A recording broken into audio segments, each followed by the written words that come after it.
Hey everybody, it's Dom here. I'm just going to put my phone on silent for a few minutes while we do this recording.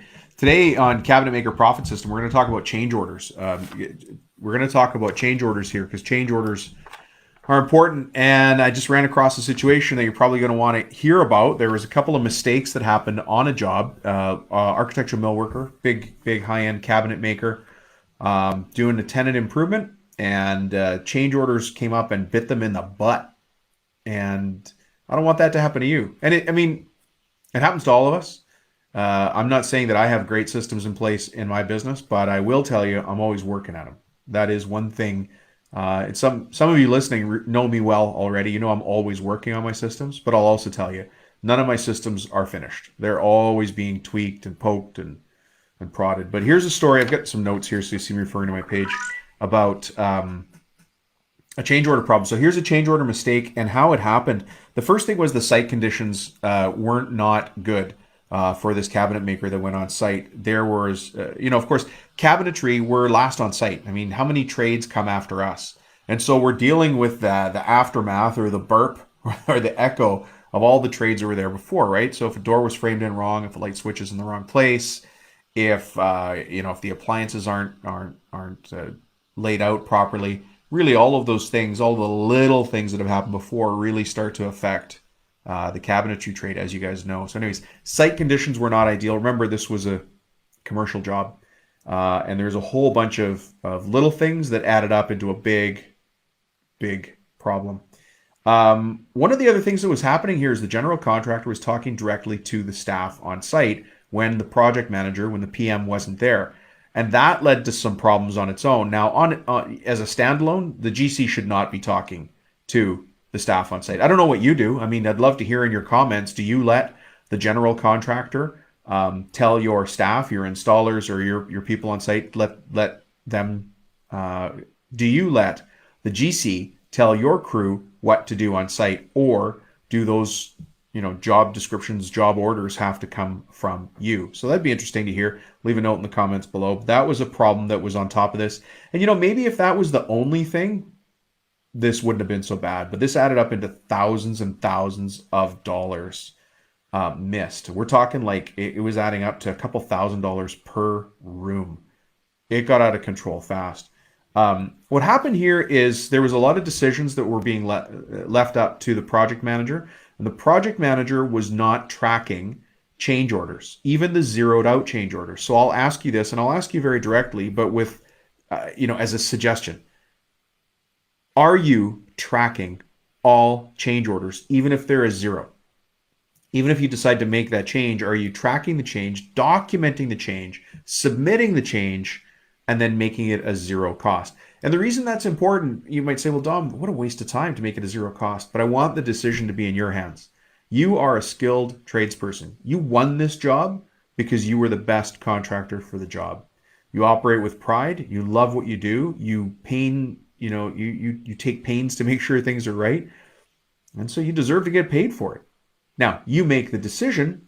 Are you going to get paid in goodwill, like doing a favor for somebody? Or are you going to get paid on an invoice?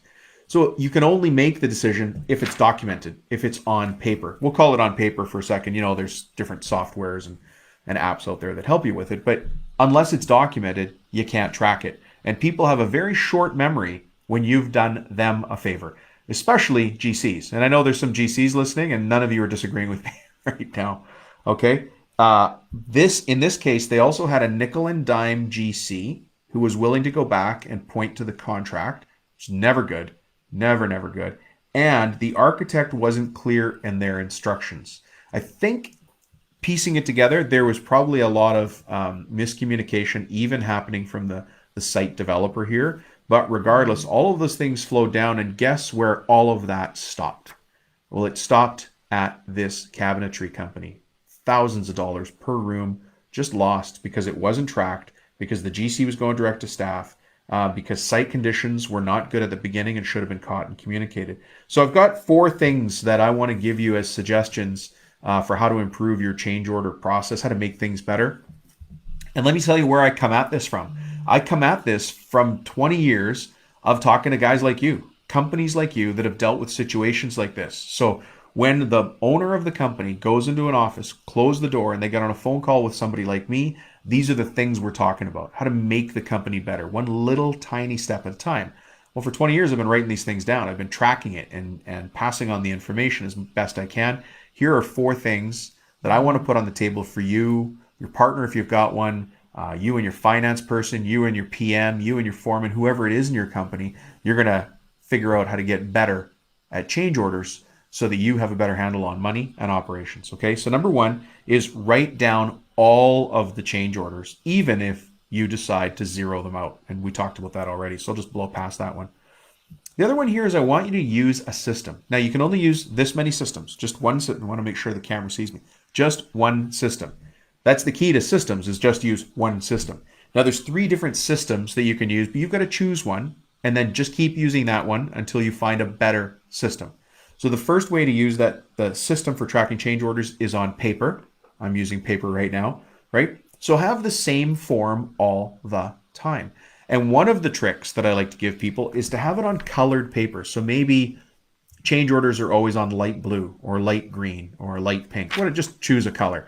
But change orders are always done out on that. Even if you print out a whole bunch of them and leave them in your truck, or the PM's got them in their clipboard, it's always there. There's empty ones ready, and they're ready to sign them off. The reason for the color, it makes it stand out. You can always say on the phone to somebody, or if you're not in the same room as the person who has to approve it, say, look for the light blue form. There it is. Got our logo on the top right corner. Perfect. It says change orders in the middle. Excellent. That's the change order there. You see that we zeroed out the first 3 items, but that last item required, redoing this, recutting that, and taking off the backing and reinstalling it and changing the face and then the angle of this.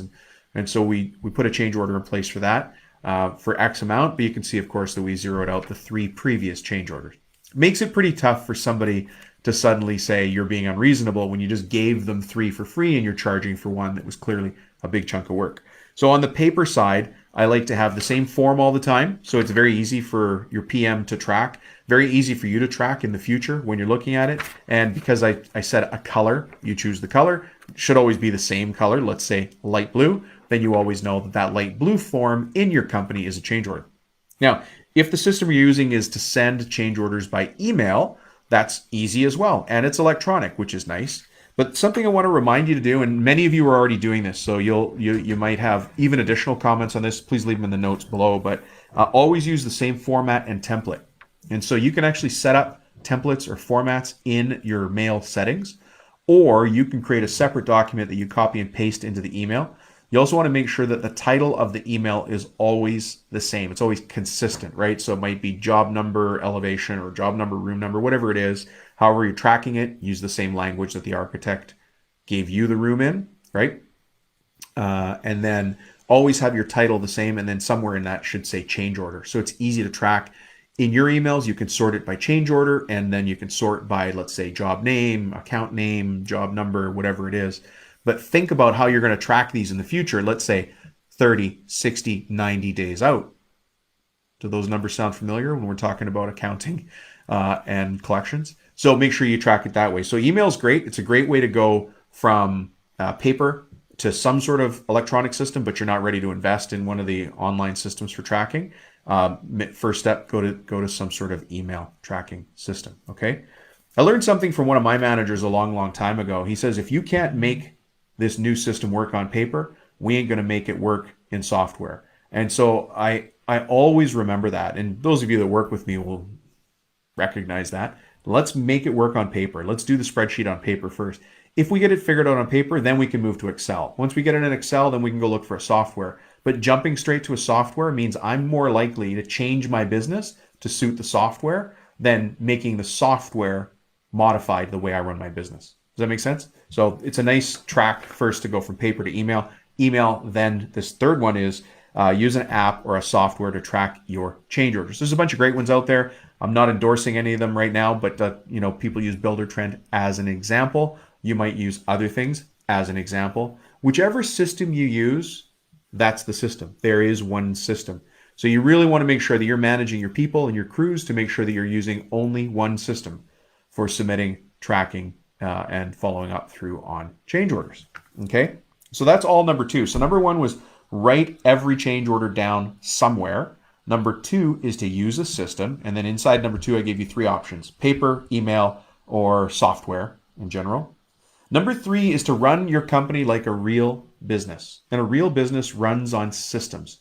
And the reason that we put systems in place is the same reason we use blueprints: predictability, communication, accountability. So have the systems in place. It'll just make your life easier. If you're wondering why you are working longest, hardest, and latest in your company, it's most likely because you don't have the systems in place to help you delegate to the right people who can clearly do what you need done. So look at the systems. And that's why run it like a real business. Putting change orders in place and managing them properly is part of running this like a real business. Some of you might not know this, or you may have heard me say it before, but you ever hear of the big 5 accounting firms?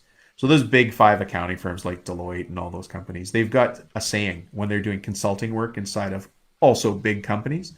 But one of their sayings is bill with confidence. Bill the client with confidence. You've already got the contract. Bill with confidence. And it makes sense. I mean, it's horrible to hear because that's how things get out of budget control. But they bill with confidence because if they bill a client, let's say they're doing work for a big oil company or a big food distribution company or a big airline, they're going to bill for their extra time, for their change order. Let's say they're going to bill $100,000 for that extra work. If the customer comes back and says, this is ludicrous, I want you to take 60% off, they're going to have a negotiation back and forth, and it's going to come out to 50% of the bill. Here's the quiz. How much are they up? How much more money did they get? They got 50 grand. They originally put in a bill for 100,000 and they got knocked down to 50 grand, but they are 50 grand ahead. And that is a really common practice, especially among real businesses that are operating and understand their core costs. So a couple of suggestions here for you. If you're running this like a real business, put change order clauses in your initial contract so there's an understanding of what causes a change order. Changing the plans, site conditions, the GC telling my guys what to do. Those are change orders that need to be billed at your discretion, at my discretion, right? But put those in your contract and your agreement so it's not a surprise later, okay? Make sure that you have this in there so you're running it like a real business. And then number 4, the final point here is change orders are important. And I'll tell you, you've probably seen red flags go up on certain jobs that you go to, and then one red flag comes up and you're like, I don't know. Something weird's going on in this job. The second red flag goes up, and then you suddenly realize that you've got a GC who knows how to play the game from the other side, and they squeeze you here and they corner you there, and they ask you to do something but won't sign off on the documents, and you don't have anything in the initial agreement, and suddenly they've gotten you to do 3,000, 5,000, 15,000. Let's stop there. Extra work that they've forgotten about. Oh, no. You did it. And by the way, one of the changes you did isn't done perfectly. I'm going to need you to fix that because you take responsibility for all work you do on my site. You guys ever had that conversation before? So I need you to track your change orders so that you can say, actually, the terms of the contract were this. This is what we did. We have a signed change order. So you're right. We do need to fix that thing, but you got compensated for it. Remember the example? Billing that airline company $100,000 and then that change order gets knocked down to 50. You're still ahead. Okay. So change orders are important. I want you to run your business using change orders and understanding them.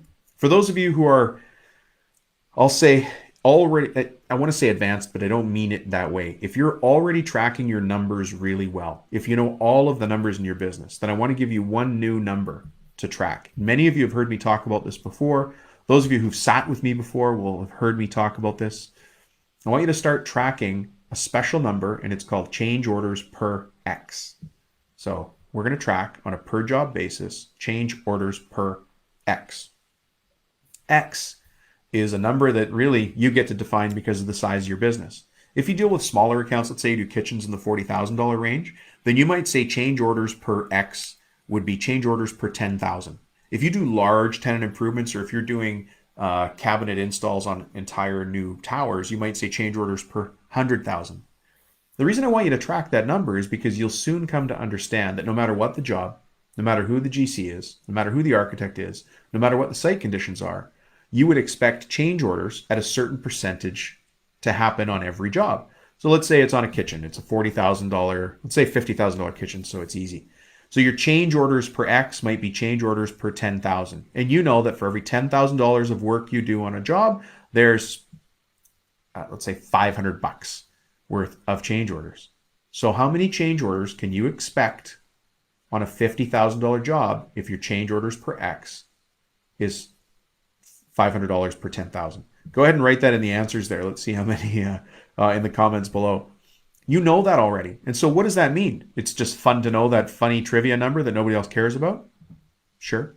But the other thing it tells you is that when you bid on a job to do a job of that type, you already know that if you bid $50,000 to do a kitchen, that change order is going to amount to this much. And so you can bid tighter on the initial bid, knowing that you're going to make it up in change orders. And change orders should never be billed out at the same margin you bid the original job at. And the reason for that is you're not building other people's kitchens for free. You're not a volunteer. This isn't mission work you're doing for the church. You need to be compensated for your time so you can continue to pay great people to build great things who can also go home and have a great life based on the jobs you provided them. That great life will help them buy a travel trailer, take their kids to do things, pay for braces, pay for college, and make the country a better place. I'm not kidding. That's what you're doing. When you run a business, you are driving the economy of the entire country and you're employing people. It's a really important thing. And that change order is an important part of that. So you can keep your people employed so they can do good work, so they're well fed and they can come to work and do quality work. It's just part of running a business. All right. Thank you so much for sticking with me today. I always appreciate you guys checking in. We'll talk to you soon.